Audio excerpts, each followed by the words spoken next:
کسی مومن کے لیے دعا کرتے ہیں، مثال کے طور پہ اللہ فلاں کو روزی عطا فرما، تو فرشتہ کہتے ہیں اللہ کے بندے تو نے اس کے لیے روزی مانگی، اللہ تجھے پہلے دے گا، بعد میں اس کو عطا فرمائے گا۔ پہلی چیز، دعا مانگتے وقت اپنے گناہ بھول جایا کرو،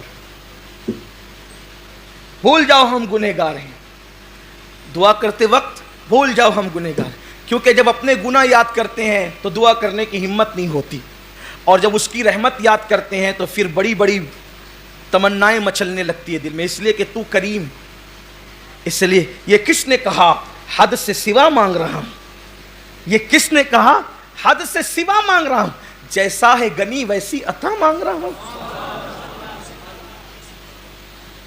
جیسا ہے گنی ویسی۔ اور دیکھو اس کے یہاں مانگنے میں چھوٹی مانگو یا بڑی مانگو اس کو برا نہیں لگتا۔ اللہ کے رسول فرماتے ہیں میرے جوتے کے تسمے ٹوٹتے ہیں تو یہ میں اللہ سے مانگتا۔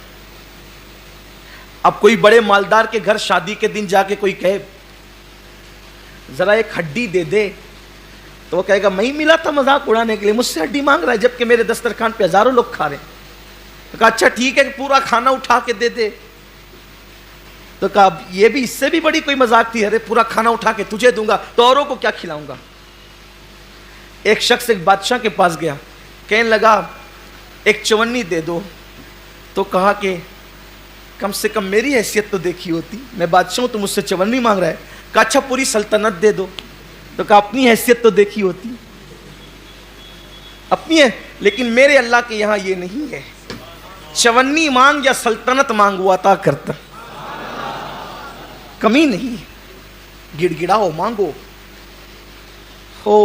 دعا کے آداب میں سے ایک ادب یہ ہے کہ دعا کرتے وقت اپنے گناہ بھول جاؤ، اس کے کرم پہ نگاہ رہے، اس کے کرم کو یاد کرو، عنایتوں کو یاد کرو، اور دوسری بڑی چیز کہ دل حاضر رہے دعا کرتے۔ یہاں تو حال یہ ہے کہ ربنا آتنا فی الدنیا حسنہ، پوچھو یہ ربنا آتنا کیا ہے؟ کبھی سوچا بھی ربنا آتنا؟ جو دعا مانگو اور دعا میں دل حاضر نہ ہو وہ دعا رد ہے، بلکہ وہ دعا ہے ہی نہیں۔ کم سے کم بندہ جو مانگ رہا ہے وہ تو تجھے پتا ہو کہ تم مانگ کیا رہا ہے۔ یہ رٹو توتے والی دعائیں مقبول نہیں ہیں۔ جب تک دعا کا معنی نہیں سمجھے گا یہ دعا دل سے نکلے گی کیسے؟ دل سے جو بات نکلتی ہے اثر رکھتی ہے، پر نہیں طاقت پرواز مگر رکھتی ہے۔ تو دعا کا تعلق دل سے ہے، وہ دل سے نکلے، معنی ہی پتہ نہیں ہے، دل حاضر ہو، پھر عاجزی ہو، پھر گڑ گڑانا ہو، پھر رونے جیسی صورت ہو، رونا نہیں آتا تو رونے جیسی صورت ہوا جس میں کم سے کم ایک آنسو نکل جائے۔ منہ بگڑتا ہے اس کی پرواہ نہ کرو، چہرہ کیسا لگتا ہے اس کی پرواہ نہ کرو، ارے لوگوں کو کیا دکھانا ہے، یار دیکھ لے، بس اسی میں ہماری کامیابی ہے۔ میں کیسا لگوں گا؟ تو کیا دعا کرتے وقت آپ نے کوئی شوٹنگ کروانی ہے؟ میں کیسا لگوں گا؟ ارے کیسا بھی لگے گا، قدرت کو پیارا جائے، صالحین جیسی صورت بنا، آنکھوں میں آنسو لا، عاجزی کر، گڑ گڑا، اور پھر دعا میں تکرار بڑی مقبول ہے، یعنی ایک ہی بار کو بار بار ریپیٹ کرو، دے دے دے دے دے دے دے دے دے دے دے دے کا کم سے کم 3 بار تو بول، پھر 5 تک بھی پہنچ، پھر 7 تک بھی پہنچ، اس لیے کہ اور جگہ تکرار کرو تو لوگ کہتے ہیں آگے بول، بور مت کر، لیکن یہاں تکرار کرو تو بڑی پسند آتی ہے۔ سبحان اللہ، سبحان اللہ، یہاں تکرار پسند آتی ہے کیونکہ تکرار میں عاجزی بڑھتی جاتی ہے۔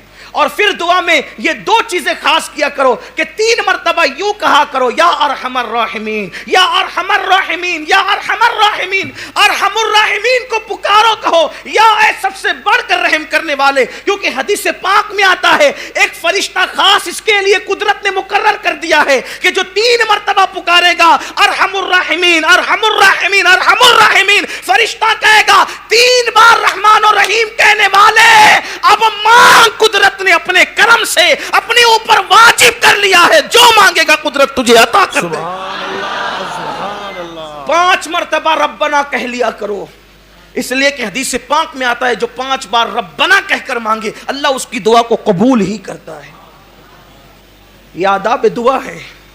اور پھر اس کے بعد کوشش یہ کیا کرو کہ جب دعا کرو تو اکیلے میں کرو، یہ خاص ہے.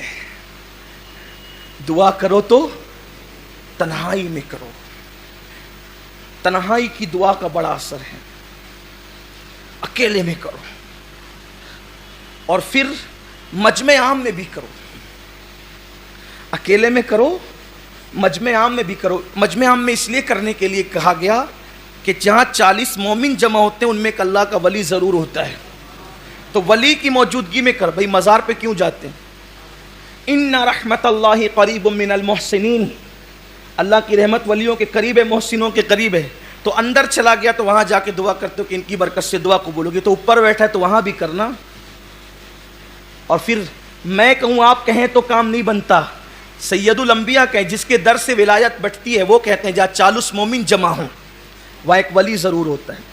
اب یہاں تو 40 سے زیادہ ہے, 2-4 تو ہوں گے ہی, لیکن بڑی بات یہ ہے کہ وہ کہتا ہے اولیائی تحت قبائی, میرے ولی میری قبا کے نیچے چھپے ہوئے ہیں, ان کو میرے سوا کوئی نہیں جانتا, یا وہی جانتا ہے جو دوسرے چھپے ہوئے ہیں. تو ولی کو پہچاننا آسانی ہے. اچھا اب یہ سوچتے ہوں گے کہ یار چھوٹے سے مجمع میں تو پہچان ہی لیں گے, کیسے پہچانیں گے؟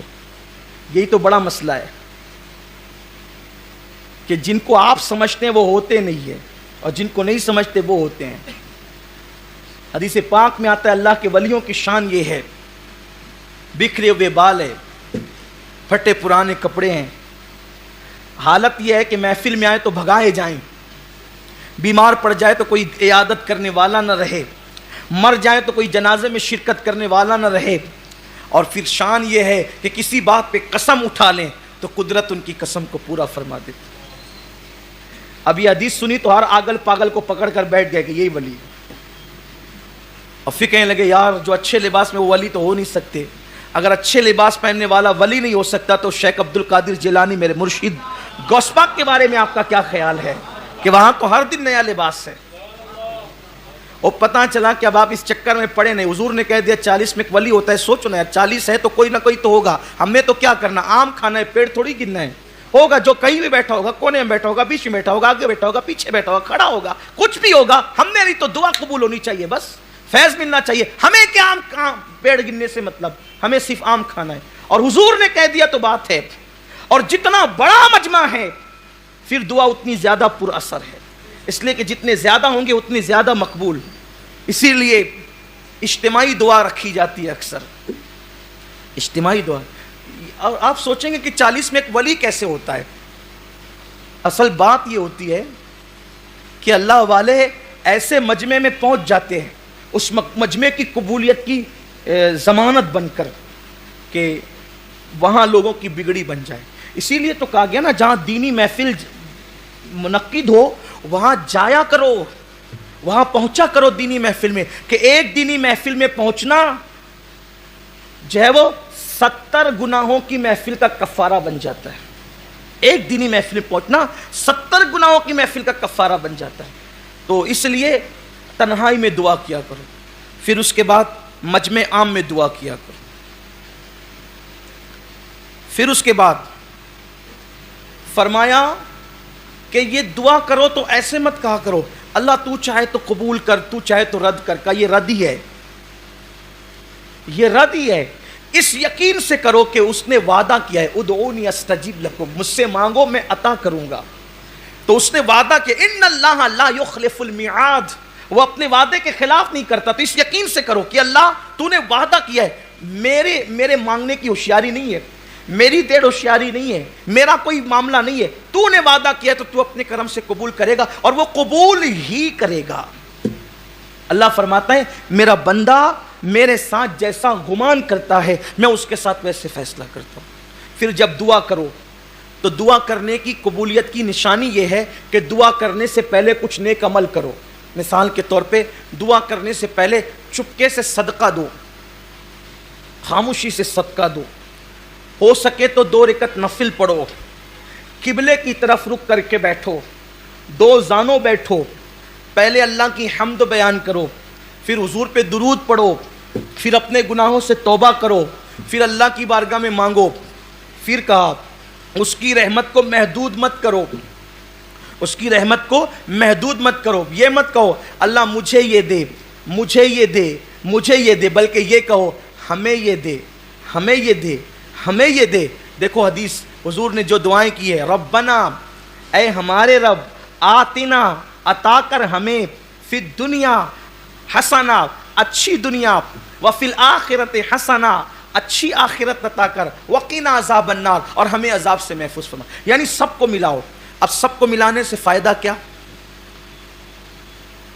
میں دعا کر رہا تھا مجھے دے, نعمت کا مستحق نہ تھا, لیکن کہا ہمیں دے, پوری امت کو ملایا تو پوری امت میں کوئی تو مستحق تھا, تو میں مستحق نہ تھا, وہ مستحق تھا. میں اپنے لیے مانگ رہا تھا, ممکن ہے مستحق نہ تھا, نہ ملتا, لیکن اب وہ پوری امت کو ملایا تو امت میں کوئی نہ کوئی تو مستحق ہوگا. اب وہ مستحق کو ملے گا تو میں تھوڑی محروم رہوں گا, کیونکہ میں نے سب کے لیے مانگا ہے, تو اس کے صدقے میں میری بھی بگڑی بن جائے گی. اس لیے سب کو شامل کیا کرو. اور پھر اللہ نے حضرت موسیٰ کلیم سے کہا, اے موسیٰ, میرے موسیٰ, ایسی زبان سے دعا کر جس سے تو نے گناہ نہ کیا ہو. اے موسیٰ, ایسی زبان سے دعا کر جس سے تو نے گناہ نہ کیا ہو, وہ دعا قبول ہے. اللہ کے کلیم نے عرض کی, مولا ایسی زبان کہاں سے لاؤں؟ حالانکہ یہ تو تواضع اور عاجزی ہے, ورنہ اللہ کا نبی تو معصوم ہے, اللہ کا نبی تو معصوم ہے. عرض کی ایسی زبان کہاں سے لاؤں؟ اللہ نے فرمایا کسی بندے سے اپنے لیے دعا کروا, اس لیے کہ اس زبان سے تو نے گناہ نہیں کیا. حالانکہ نبی تو بے گناہ ہے, لیکن ہمیں تعلیم دی جا رہی ہے, آپ نے میری زبان سے گناہ نہیں کیا, میں نے آپ کی زبان سے گناہ نہیں کیا, تو میری زبان آپ کے لیے دعا کرے گی تو قبول ہوگی, اور آپ کی زبان میرے لیے دعا کرے گی تو قبول ہوگی. اللہ اکبر. اسی لیے میرے آقا فرماتے ہیں, جب کوئی مومن کسی مومن کے پیٹھ پیچھے دعا کرتا ہے, اچھا یہاں تو سامنے دعا کرتے ہیں, پیٹھ پیچھے تو غیبت ہی کرنی ہے, برائی کرنی ہے, ایک دوسرے کی قبر ہی کھودنی ہے. اللہ کے رسول علیہ السلام فرماتے ہیں, جب کوئی مومن کسی مومن کے پیٹھ پیچھے دعا کرتا ہے تو اس کی دعا ایسی ہے جیسے عرفات میں حاجی کی دعا ہوتی ہے, اور وہ قبول ہی ہوتی ہے. اب پتہ چلا, دوسری حدیث پاک میں آتا ہے, جب تم کسی مومن کے لیے دعا کرتے ہو, مثال کے طور پہ اللہ فلاں کو روزی عطا فرما, تو فرشتہ کہتے ہیں اللہ کے بندے تو نے اس کے لیے روزی مانگی, اللہ تجھے پہلے دے گا, بعد میں اس کو عطا فرمائے گا.